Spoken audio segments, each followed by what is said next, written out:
os barulhos internos sejam aqueles que mais nos incomodem. E a gente precisa aprender a silenciar as nossas aflições internas, os nossos ruídos. E é esse convite para esse momento de agora, que a gente possa aproximar do nosso coração, a nossa energia, da energia de Deus, com a certeza que Ele nos ouve, com a certeza que Ele está presente em nossas vidas e que nós vamos, sim ou sim, ter em Deus um porto seguro, o acolhimento das nossas dores, as respostas para as nossas dúvidas e a serenidade para os nossos barulhos internos.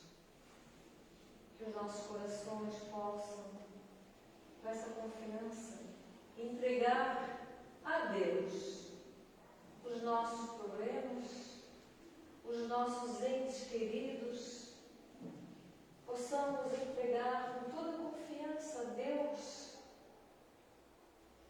todos aqueles que estão conosco no planeta Terra, passando pelas adversidades da vida, que nos ensinarão a fortalecer o nosso espírito.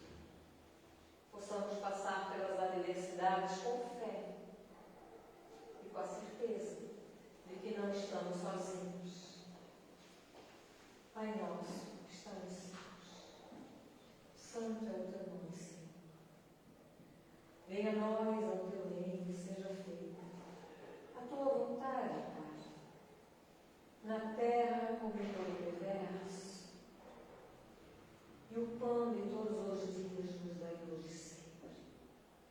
Perdoa, Pai, pelas nossas dívidas, como nós devemos perdoar todos que nos devem.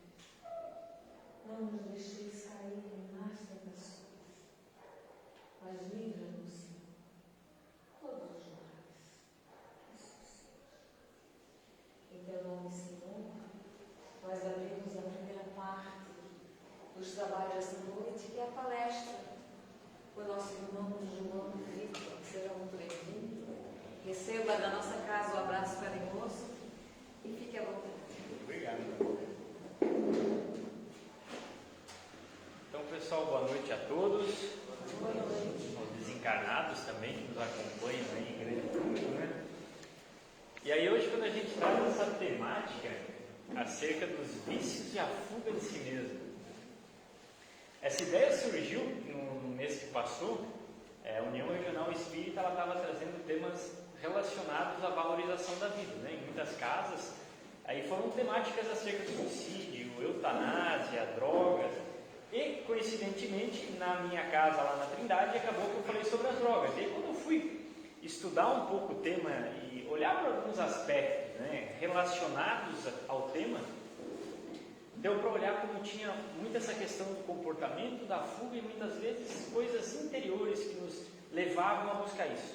Eu pensei, vamos tentar adaptar isso aí e tentar abordar de uma maneira interessante. A gente vai ver que a proposta da noite, longe da gente julgar, criticar qualquer hábito, qualquer coisa de alguém, porque no final da conversa a gente vai entender que em todos nós comportamentos viciosos vão estar vivos. E ok, a gente está aqui para aprender e melhorar, né? Olhando de uma maneira mais tranquila, mais serena, ressignificando, vamos dizer assim, esses processos que a gente vive. Ficou meio escura a foto.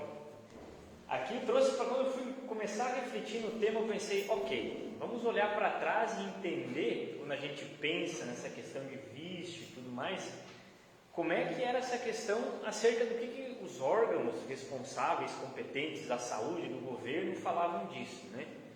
Aqui é uma imagem tão escura, mas é uma propaganda que eu lembrei da época da minha infância que eu fui procurar, é a Eliana. Alguém lembra a Eliana? Na época ela era só apresentadora infantil ainda. E o que eu fui relembrar dessa época e por que eu trouxe isso? Que basicamente já existiam algumas campanhas na época que era desse cuidado, né? Dizia drogas, nem pensar, né? E aparecia uma mãozinha na tela da TV, assim. E tinha uma versão que era, daí tu pegava apresentador infantil, né? Naquela época, uma figura que tu acostumava a ver sempre colorida, brincando, sorrindo, animada. E eles faziam um comercial assim, meio fúnebre, escuro. E aquele personagem que tu via vindo estava falando sério ali, trazendo as consequências, digamos assim, né? Oriundas da droga, do vício e assim por diante. E aí eu falei, pô, interessante. Tu trazia essa conscientização, tu mostrava com um certo choque de realidade já para o público infantil. Necessário, muito bom. Mas aí, por outro lado, da mesma época, alguém lembra quando tinha propaganda do cigarro Hollywood? Tinha, que aí tu tinha os cavaleiros, né, andando na montanha, lá o pessoal no cavalo, era uma coisa de liberdade, era status o cara fumar, né? Pegava essa hora assim, estava dando a novela ali, de repente passava essa aí das drogas, e na mesma lista de comercial dava das drogas, dava do cigarro daí depois, né? E aí tu para ver como de certa forma era uma relação conflituosa que a gente tinha no processo de conscientização. Como a gente disse, sim, um vício, mas que, ok, socialmente aceito, e tu passava a divulgar aquilo, tu passava a fazer uma apologia como sendo algo legal, né? E aí eu falei, ok, vamos parar para refletir um pouquinho como que está nos dias de hoje quando a gente pensa nessas questões, né? Quando a gente vai olhar para isso. Aí, ok, o cara vai comprar, pelo menos não tem mais uma propaganda lá do ator, lá do pessoal dos cavalos, que a Hollywood tem um desenho, né? De um pega engrenado, fala que faz mal, né? Aquele cavaleiro processou a indústria que tem um câncer. Olha aí, ó. Consequência, né? E aí tu nota que daí então já muda, né? Ok, por um lado evoluirmos de certa forma, mas daí o que acontece? Da mesma maneira que tu evolui em um aspecto, tem algo que, vamos dizer assim, tão vicioso quanto e que traz consequências graves, que segue sendo difundido na televisão, nas redes sociais. Há pouco tempo atrás tinha a Copa do Mundo ali do futebol, dos clubes, né? Que eu contei, sem contar o que tinha no estádio. Dava o replay do gol, tinha lá esse patrocinador, que eram quem? Casa de aposta, as bets. Tão vicioso quanto. E aí tu tem as mais diversas personalidades que estão aí no YouTube, na televisão, nas redes sociais, tu divulgando e tu trazendo um hábito que é vicioso. E que sim, assim como a droga, a gente vê pessoas muitas vezes se endividam, vendem coisa dentro de casa. Sim, muita gente se endivida a ponto de fazer isso, buscar a porta falsa do suicídio, dada a circunstância financeira que se coloca através disso. E o pior, é regulamentado, né? Então, a gente para olhar como ainda tem uma relação, digamos assim, de desequilíbrio quando a gente pensa na conscientização de um ponto de vista social, né? Nosso, como sociedade. E aí, eu trouxe isso aí para a gente entender como gira, digamos assim, em termos de sociedade, e aí agora passar a trazer alguns exemplos para a gente olhar, claro, guardadas as devidas proporções em cada circunstância que eu vou fazer, mas a gente vê como sério, digamos assim, a sementinha que impulsiona o vício, ela mora em diversos outros comportamentos que a gente vai conseguir aplicar para situações cotidianas nossas, no nosso dia a dia, certo?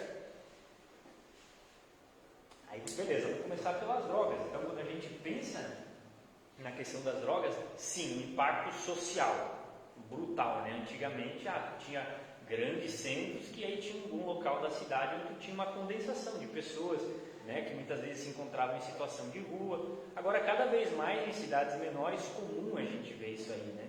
E muitas vezes é uma circunstância onde a pessoa perde o protagonismo da existência e vive para o vício. E quanto isso impacta a dor que traz para a família daquele quem vive e assim por diante, né? Agora, se a gente trouxer, como eu disse, guardadas as devidas proporções, para alguns hábitos que a gente pode ver no dia a dia. E os exemplos que eu vou dar, não estou falando de pessoas que têm um diagnóstico adequado, seguem um tratamento sério, mas fazem a utilização recreativa. De quê? Os famosos psicotrópicos, né? Aqueles medicamentos que agem no sistema nervoso, na nossa cabeça. E muitas vezes tem gente que utiliza para recreação, ou seja, para curtir um barato, para viver da libação, do efeito adverso que aquele medicamento causa. Só que qual que é a diferença principal? Pessoal, o impulso, muitas vezes, tu começa a fazer isso recreativamente, quando tu vê, tu vai gerando dependência. Dessa dependência gera uma tolerância. O que é isso? Cada vez eu preciso de mais para conseguir manter esse efeito. Quando tu vê, a pessoa, para tarefas básicas, seja para dormir, às vezes, seja para estudar, seja para N coisas, vai girando em torno disso. Como disse, pega uma prescrição, vou lá na farmácia, comprei e está tudo certo. Não preciso subir o morro, né? Mas o vício de eu ficar sem, muitas vezes o impulso é o mesmo. É socialmente aceito. Por nada que tem tanta regulamentação e controle especial em cima disso. Sim, substâncias necessárias para tratamento adequado, né? Mas para o uso desregrado e recreativo, quantas são as pessoas que se entregam no vício dessa forma, né? E aí, como a gente diz, guardadas as devidas proporções, a gente traz para uma situação cotidiana. Dá para trazer um outro exemplo, e uma vez mais, guardada a devida proporção, trazer para um eixo um pouquinho por baixo. É cada vez mais comum, seja pelo estilo de vida que a gente passa a ter hoje em dia, o estresse que a gente passa, né? As questões de trabalho cada vez mais, é cada dia mais caro ir no mercado fazer compra. E o que é barato? Comida ultraprocessada, né? E o que acontece? É um estilo de vida onde a gente tem que adoecer. E as comorbidades, ou seja, essas doenças, hipertensão, cada vez vem mais comum associadas ali. E o que acontece? Muitas vezes essas doenças vêm do excesso, né? Das nossas libações, seja na comida, na bebida, no cigarro, o não se cuidar, no estresse, e assim vai. E aí o que acontece? A gente vai diagnosticar, o médico fala, precisa fazer determinada coisa, passar o tratamento, mas tem que ser feito assim. A gente tende arrastando, né? Quando vê, está tomando mais remédio, e aí quando vê, a gente chegou naquele contexto da polifarmácia, ou seja, toma 10, 12 tipos de medicamentos ao dia, a gente não altera esse comportamento. E aí acaba utilizando esse medicamento, ele não necessariamente vai proporcionar uma libação, não vou curtir um barato, não vai ser legal que nem um faixa preta, né? Um tarja preta lá que eu vou estar tomando. Mas basicamente o que? Ele vai corrigir o distúrbio que é gerado por causa do meu excesso. Quer comer demais, quer não dormir, quer trabalhar em excesso, quer beber demais, quer fumar demais, quer fazer... Então, indiretamente, tu nota que o não mudar do hábito e não cuidar disso aí, a gente traz um comportamento vicioso e desregrado em certos aspectos que a gente precisa corrigir com o outro. E por que eu trago esses exemplos? Para a gente olhar que sim, todos nós, se a gente parar e olhar para si mesmo, para os hábitos, para o nosso dia a dia, a gente vai notar que vai ter comportamento desse tipo. E sempre vai existir. A gente sabe que é difícil de deixar de novo. Até uma coisa assim, tive que fazer um exame lá, endoscopia, ter que deixar o cafezinho de lado. Quero ver. Então, a gente olha para isso e acolhe. Então, pensar naquele irmão que muitas vezes chegou numa condição mais complicada, né, em função das drogas e assim por diante, ter olhar de acolhimento. Sim, como a gente diz, sim, é necessário conscientizar, é necessário tomar as medidas cabíveis, ok? Mas a gente olhar e entender que sim, não é nem um pouco fácil, né, quando a gente se entrega ao vício, quem tem tantos outros, né? Mas a gente passar a ter um olhar de consciência e procurar trazer a nós mesmos, né? Antes da gente pensar no julgamento. E aí, beleza, nessa pincelada falamos de alguns aspectos sociais, de outros comportamentos viciosos. Será que isso aí, do ponto de vista espiritual, tem alguma influência? O que isso aí acarreta na nossa vida? E aí, para a gente discutir um pouquinho, eu trouxe 2 trechinhos do livro, e aí eu vou ler brevemente e a gente vai batendo um papo para entender como é que funciona isso aí, quando a gente pensa num ponto de vista espiritual. Eu tirei lá da obra que se chama Perispírito, da autoria de Zalmino Zimmermann. Peguei lá no capítulo 6. E o primeiro ele começa falando assim, ó, o transe farmacógeno produzidos por drogas conhecidas como psicolíticas. E ele dá um exemplo, mescalina, LSD, isso serve para qualquer coisa, o álcool, para o que for, qualquer substância que vai alterar, que vai dar aquela relaxadinha, né, que a gente vai dar aquela bojada, aquela curtida. Ele coloca que o transe, o que gera, o que causa aquilo, né, esse transe pode se assemelhar em alguns aspectos ou efeitos a outros tipos de transe, principalmente o transe hipnótico. E pode até acontecer um certo afrouxamento dos laços perispirituais. Já vamos falar sobre isso devagarinho. Tornando possível a ocorrência de alguns fenômenos semelhantes aos que ocorrem no estado de emancipação da alma, tão bem examinados por Kardec. Basicamente, o que ele quer dizer? Emancipação da alma, capítulo 8 do Livro dos Espíritos. Quando a gente dorme, basicamente, afrouxam os laços que prendem o espírito e a gente tem uma maior liberdade, certo? Saímos do famoso perispírito. Então, temos mais contato com o mundo espiritual. Isso quando a gente dorme. O que ele quis falar com isso? Quando a gente está curtindo esse barato na libação, gente, pelo amor de Deus, eu gosto de tomar minha tacinha de vinho, mas tudo certo, estamos falando em condições de vício e excesso, desregramento contínuo, né? Equilíbrio. Então, assim, nessas circunstâncias, o que acontece? Tem um estado que se assemelha àquilo, tem uma abertura energética e espiritual tão semelhante quanto, quase que o espírito sai um pouquinho mais. Consequentemente, a gente vai ter mais contato com o mundo espiritual, certo? E o que vai reger essa relação com o mundo espiritual? Afinidade, né? Se eu vou estar afinizando, procurando, mentalizando, vibrando coisas boas, ok. Caso contrário, quando eu estiver vibrando no vício e no desregamento de equilíbrio, a gente vai se afinizar com aqueles que se afinizam com isso. Não tem aquela frase que fala assim, ó, anjo da guarda de criança é forte, e a criança passa tirando tinta aqui, mas não bate a cabeça, né? Vocês já ouviram falar que o anjo da guarda do bebum também é forte? Será que é o anjo da guarda? Eu desencarnei. Vida inteira, né? Foco, acostumado. Desencarnei, não tenho mais o corpo. Mas a minha essência, a minha personalidade, os meus hábitos continuam. Eu não tenho mais um corpo para colocar aquilo. Mas quem está fazendo isso está irradiando, emanando fluidos. Eu encosto lá, ó, encanudinho, aproveito. Então, basicamente, isso que ele quer dizer. Que sim, vai ter essa afinidade energética e sim, vai acontecer. Então, muitas vezes, esse anjo da guarda está mais interessado em não perder o companheiro ali para nutrir, né? Os seus famosos hábitos. Tranquilo. E será que, do ponto de vista de doença, será que isso aí não pode ocasionar, ou digamos assim, contribuir com o aparecimento de doenças? E tem tantas doenças hoje em dia, né, que a gente escuta falar milhares de transtornos psiquiátricos, né? Cada dia tu cataloga mais, é mais comum a gente ver as pessoas sofrendo com isso. E ainda vou ler mais um trechinho e a gente vai conversar, que basicamente ele vai explicar dessa relação, né? E o quanto isso pode estar relacionado com doenças. Ele coloca assim: à medida que diminui ou enfraquece a presença consciente, ou seja, que a gente vai dando aquela relaxadinha ali, né?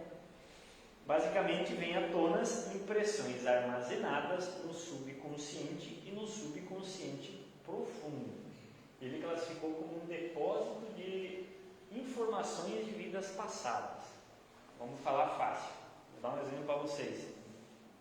Não tem aquela situação que a gente vê, filme, na novela, que a mãe fala para o filho assim, vai lá e arruma o quarto. Então, passa um período, lá algumas horas, o filho vem chamar a mãe, terminei. Então tá, vamos lá historiar. Então o quarto está tudo arrumadinho, bonitinho, a cama não tem nada. Aí a hora que ela vai abrir o guarda-roupa, assim, ó, cai tudo, né? Vai até a bicicleta de um guarda-roupa ali. É como se fosse isso, que a gente tivesse esse armarinho dentro de nós que a espiritualidade deixou lá. Todos os karmas, todos os equívocos, todos os traumas de outros momentos estão guardados ali. E a gente, através da reencarnação, tem a oportunidade de trabalhar isso com a base do recomeço, do amor. Trabalhando com a dádiva do esquecimento, que aquilo lá não vai estar causando nada. Basicamente, o que ele quer dizer? Que à medida que a gente entra nesse trânsito e começa a entrar nesse caminho de excesso, é como que a gente abrir aquele armário. Só que ele não vai cair roupa, né? Vai cair todo esse karma, todos esses traumas, todas essas situações que estavam lá. E aí, para a gente lidar com isso, ele continua falando assim, né? O sujeito pode até chegar a manifestar uma personalidade diferente, ainda que na realidade apenas exteriorize o seu próprio mundo, onde jazem cristalizadas lembranças de experiências traumáticas comumente não resolvidas na encarnação atual ou são de vidas passadas e não foram superadas pelo renascimento, esse choque do espírito reencarnando, né? Ou seja, basicamente a gente entendeu o que acontece. A gente vem num planejamento encarnatório que eu não teria que encarar muitas vezes uma doença, um distúrbio psiquiátrico da mente e que a gente vê se manifestar e que muitas vezes se nota, nossa, mas o fulano, né, era tão bem, estudava, tal, daí agora, olha, infelizmente está doendo, não sai mais de casa, começa a ter esses transtornos da mente, começa a ter qualquer distúrbio desse tipo. Necessariamente é por causa das drogas espiritual? Não, né? Mas entendemos o que ele fala aqui, que sim, pode estar relacionado, e muitas vezes aqueles quadros que a gente fica sem entender, leva em ir o médico, tenta dar diversos medicamentos, diversos tipos de tratamento que não resolve, pode ter a causa relacionada com essas questões. E como ele falou, às vezes não é numa encarnação que a pessoa vai conseguir lidar com isso. Leva isso e vai ter que trazer para ir trabalhar em cima. Tudo por estar mexendo em algo que estava ali, com muito amor arrumadinho e que não era para estar acontecendo, né? E ele continua no finalzinho assim e fala, eventos dessa natureza, aliás, podem até alcançar proporções patológicas, e aí diversos traços de transtornos psiquiátricos que a gente tem catalogado, diagnosticado, muitas vezes começam a se manifestar, né, dessa forma. E aí a gente nota, principalmente assim, hoje em neurociência, começa a entender essa relação, principalmente jovens, de uns 5 anos para baixo, quanto isso influencia. A gente fala hoje em gene, em genética, né? Aquela fitinha do DNA que todos nós temos. Tal doença é hereditária, vem da família. E às vezes aquilo ali está dentro de nós quietinho. E não é para acontecer nada, né? Está quietinho ali. Só que o que acontece? A gente vai lá e faz essa bagunça. Falando fácil, né? E basicamente o que essa bagunça abre essa disponibilidade que a gente tinha, esse pezinho a mais de desenvolver, que talvez não seria necessário. A gente foi lá e mexeu. Aí, na história, a gente começa a ver esses quadros de doenças se manifestarem, esses quadros mentais se manifestarem, né? Então, eis a importância dessa conscientização e entender que sim, não só do ponto de vista físico, socioeconômico, mas espiritual, o impacto também se manifesta, digamos assim, de maneira profunda, né? Esse aqui a gente fala outro dia, para a gente não se alongar muito. Alguém já viu essa imagem uma vez na vida? Quando tem aquelas imagens lá, a Capela Sistina, né? Não tem? Figura lá, eles ficam dedinho assim, encostando um no outro. Basicamente, o que é aquilo? O sinal da divindade, a conexão, né, do homem com o divino, com a criação. Basicamente, essa imagem aqui, ela representa o oposto, ou seja, a mão negando esse contato divino, o símbolo do ateísmo. Estou falando que o ateísmo é errado, as pessoas que se consideram, né, ateus, não, muito pelo contrário. Até porque o que mais a gente tem são diversas pessoas, né, que não professam nenhuma fé, se classificam como ateus, não têm o hábito da oração. Mas aí tu vai olhar para a vida da pessoa, seja do ponto de vista profissional, social, com a família, é uma vida tão ruim que a pessoa pode não orar, mas a vida da pessoa é uma oração, dada a maneira como vive, o engajamento que tem com bons projetos, a dedicação ao trabalho, né? Então longe disso. Mas eu trago no sentido da gente entender às vezes como acontece com pessoas, assim, atores famosos, atletas de alta performance, né? Às vezes campeões ali, artistas em geral, jogador de futebol é comum, e a gente tem aquela pessoa que chegou num nível, né? Como eu disse, um ator, um atleta que está ganhando tudo, aquela pessoa que está no auge da fama, e do nada esse cara se cai na droga, some. E aí, bom, né? Às vezes ele está lá, passa uma música, nossa, esse cara era bom, né? Sumiu, e desse cara caiu na droga. E aí eu trouxe isso que tem num livro que se chama A Negação da Morte, que é da autoria do Ernest Becker, que basicamente ele traz uma reflexão acerca desses aspectos. Quando nós, meros mortais, passamos a negar a Deus, a espiritualidade, o algo mais, o todo que está em tudo, a criação divina. E aí o que acontece? A probabilidade da gente começar a divinizar algo ou alguém é muito grande. E normalmente esse cara, esse ator, esse atleta, ele começa a ser o melhor, porque ele ganha de todo mundo e esse cara vai. E o que acontece? Ele vai começando a zerar o que a matéria pode oferecer, esse cara tem, essa pessoa vai ter, né? Todos os prazeres materiais chegam a um ponto que tu tem acesso fácil, tu tem poder, tu tem influência para fazer o que tu quiser, onde tu quiser, com quem quiser. E aí a pessoa perde essa perspectiva, porque chega um ponto que se a gente vai viver o comer, dormir, copular e morrer, não é mais o suficiente, o conflito existencial vem visitar. E onde essas pessoas tendem a encontrar de maneira transitória e vazia algo que devolva essa satisfação, não volta. Só que daí o que acontece? O preenchimento desse vazio abre um buraco ainda maior, que é passado aquele efeito, a cova vai ficando cada vez mais funda, né? Então, nesse sentido, acaba sendo comum, infelizmente triste a gente ver pessoas que acabam seguindo por esse caminho, por entrar nessa porta da inconsciência, esquecer, né? Que na verdade, aquilo que nos fere interiormente, a gente tem que trabalhar aqui dentro, e não buscar lá fora as respostas, né? Não a gente terceirizar, não a gente buscar encontrar em outros locais o que verdadeiramente está aqui dentro, e preencher com o autoconhecimento, preencher com as boas escolhas, com as boas reflexões, o tipo de conteúdo que a gente vai, né? Aí fortalecendo moralmente na nossa caminhada, vai ficando mais leve, né? Assim a gente se fortalece para conseguir ir ressignificando as dores, as dificuldades, as frustrações que a gente possa encontrar no caminho, e encontrar o objetivo, um propósito que efetivamente nos alimente interiormente. E aí, conversado sobre esses diversos aspectos, eu trouxe algumas reflexões que aí elas são interessantes quando a gente pensa em, ok, e como é que eu consigo superar um comportamento vicioso ou trocar algum hábito na minha vida que já não faz mais bem para mim, mas eu não consigo me livrar disso. Primeiramente, eu trouxe um conceito da saudosa Joana de Ângeles, né, que era mentora do nosso amado Divaldo Franco, e ela coloca nesse sentido: a gente substitui o sentimento da culpa. Por quê? Muitas vezes, em qualquer aspecto, quando a gente tem atitudes equivocadas, quando a gente exagera, quando a gente ainda não conseguiu se desvencilhar de um hábito vicioso, e que muitas vezes esse hábito vicioso, o pior, não traz mais nem muita satisfação, fere quem está ao nosso redor, por N aspecto, e a gente não consegue deixar de lado.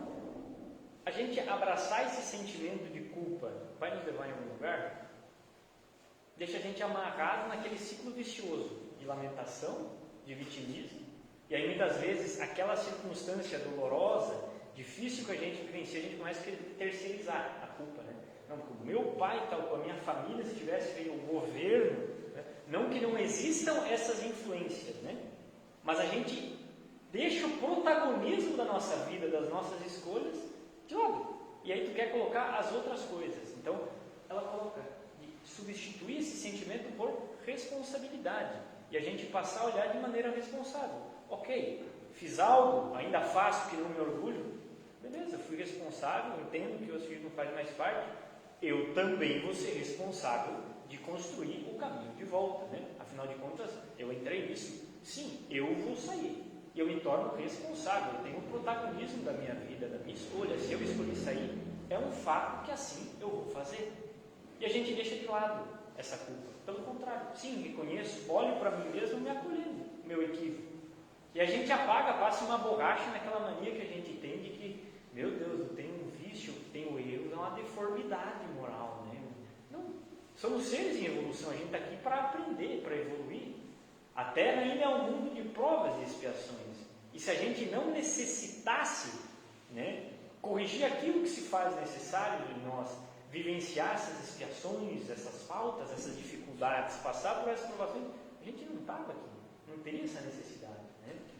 E nesse sentido, eu estava lendo um trechinho lá de Romanos, capítulo 7, tem os versículos 19 a 23, que é o apóstolo Paulo que traz. E que basicamente dá para dizer que representa a situação que todos nós vivemos aqui. Eu vou ler rapidamente, daí a gente vai ir concluindo a nossa conversa, a gente vai dar uma refletida. E ele diz assim nesse trecho: pois o que faço não é o bem que desejo, mas o mal que não quero fazer, esse eu continuo fazendo.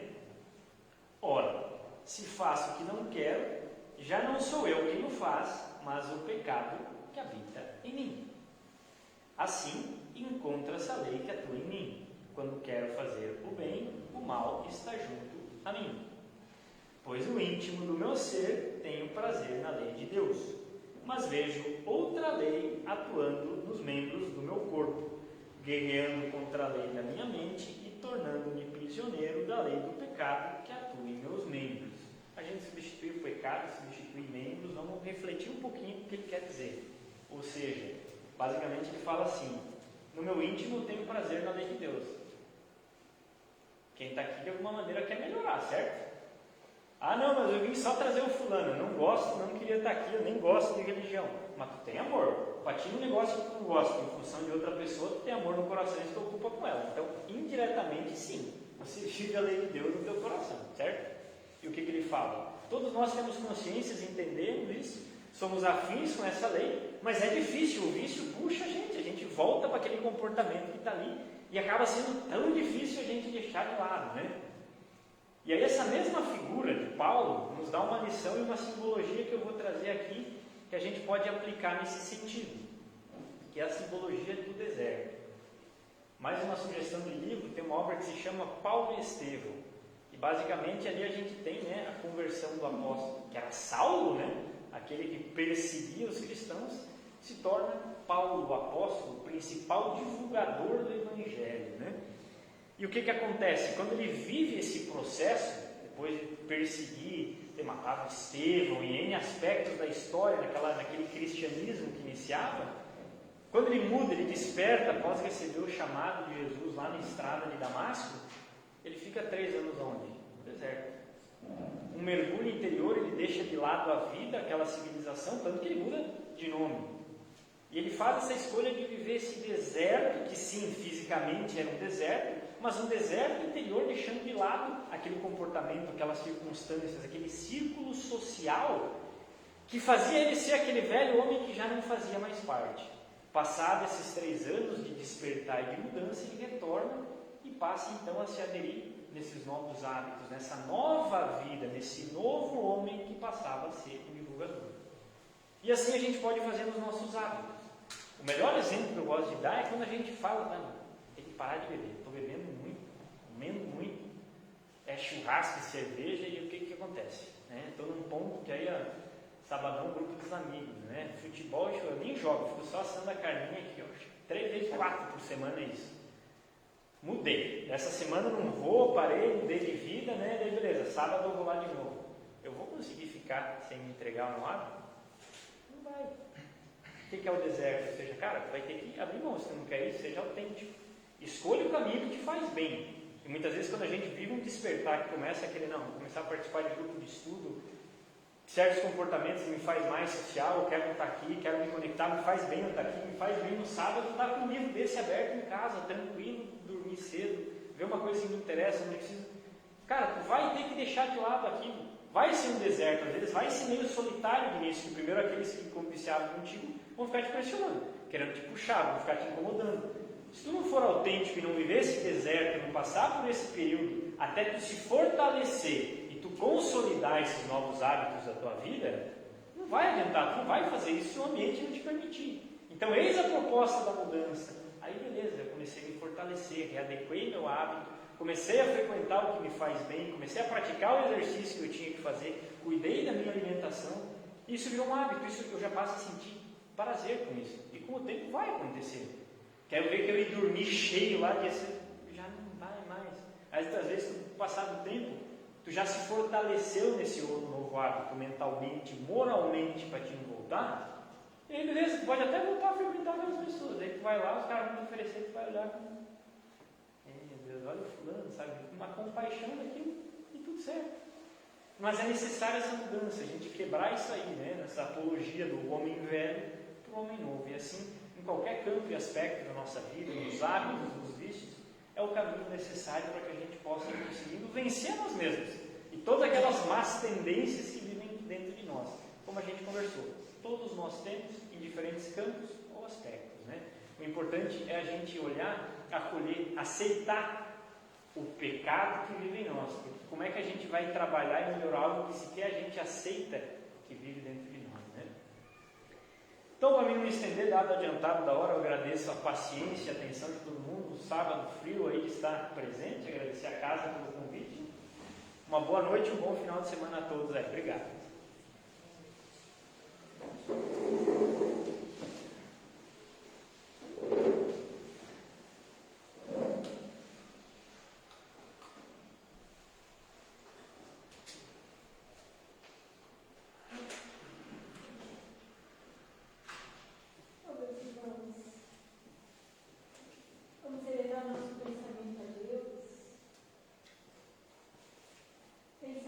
isso.